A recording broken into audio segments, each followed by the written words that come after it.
प्रत्येक वेळी तेच फोडणीचं वरण खाऊन जर का कंटाळा आला असेल तर अशा वेळी एकदम सोप्या पद्धतीचं तेही खूप चविष्ट आणि मस्त खमंग असं वाटण घालून केलेलं वरण आपण बनवूया। हे वरण आपण तुरीच्या डाळीचंच बनवणार आहोत, यामध्ये कुठलीही डाळ मिक्स करणार नाहीये।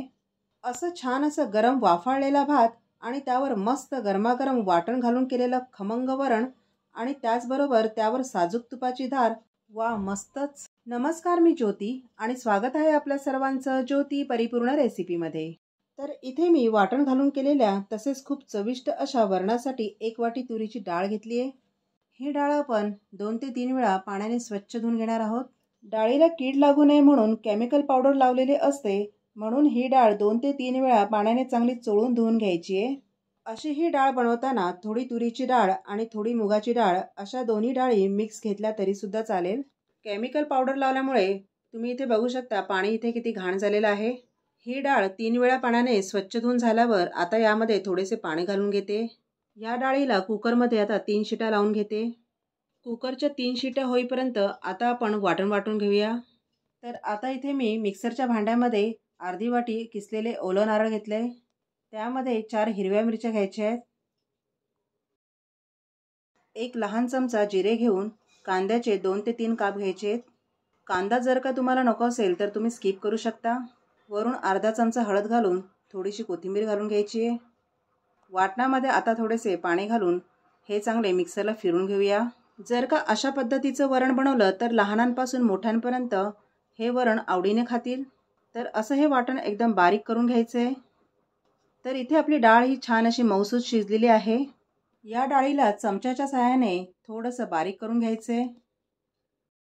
ही डाळ जास्त बारीक करून घ्यायची नाहीये, कारण यामध्ये आपण वाटण घालणार आहोत, त्यामुळे वाटणाचा घट्टपणा आणि डाळसुद्धा जास्त बारीक केल्याने वरण हे जास्त दाटसर होणार।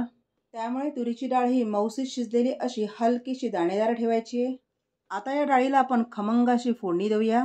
तर या फोडणीसाठी गॅसच्या मिडियम फ्लेमवर कढई ठेवून त्यामध्ये 1 चमचा तेल घातले। तेल हलकंसं गरम झाल्यावर त्यामध्ये 5-6 लसणीच्या पाकळ्या ठेचून घातल्यात। आता 1 चमचा राई घालून राई चांगली तडतडली की 1 चमचा जिरे घालायचे।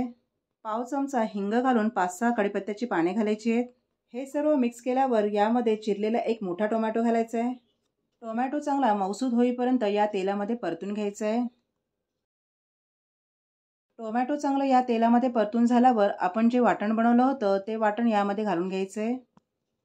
हे वाटण सुद्धा 1 मिनिटभर या तेलामध्ये परतून घेऊया। ज्या मिक्सरच्या भांड्यामध्ये वाटण घेतलं होतं त्याच भांड्यामध्ये पाणी घालून ते पाणी या कढईमध्ये घालून घेऊया। या वाटणाला चांगली उकळी येऊन देऊया। वाटणाला चांगली उकळी आल्यावर यामध्ये ही शिजलेली डाळ घालून घ्यायची आहे। या डाळीच्या भांड्यात सुद्धा थोडेसे पाणी घालून ते यामध्ये पुन्हा घालून घ्यायचे। सगळ्यात शेवटी मी वरून 2 चमचे मीठ घालून घेते। मीठ हे तुम्ही तुमच्या चवीनुसार घालायचे आहे। आता हे सर्व चांगलं मिक्स करून घेऊया। जर का वरण हे दाटसर वाटत असेल तर त्यामध्ये अजून थोडेसे पाणी घालून घ्यायचे। आता हे वरण थोडा वेळ उकळी येण्यासाठी ठेवायचे। तर इथे वरणाला छान अशी उकळ सुद्धा आलेली आहे। तर असं आपलं वाटण घालून केलेलं छान असं खमंग वरण बनून तयार झालंय। व्हिडिओ आवडल्यास व्हिडिओला लाईक करा, शेअर करा आणि अशाच काही रेसिपींसाठी ज्योती परिपूर्ण रेसिपीला सबस्क्राईब करून बाजूच्या बेल आयकॉनला प्रेस करा। धन्यवाद।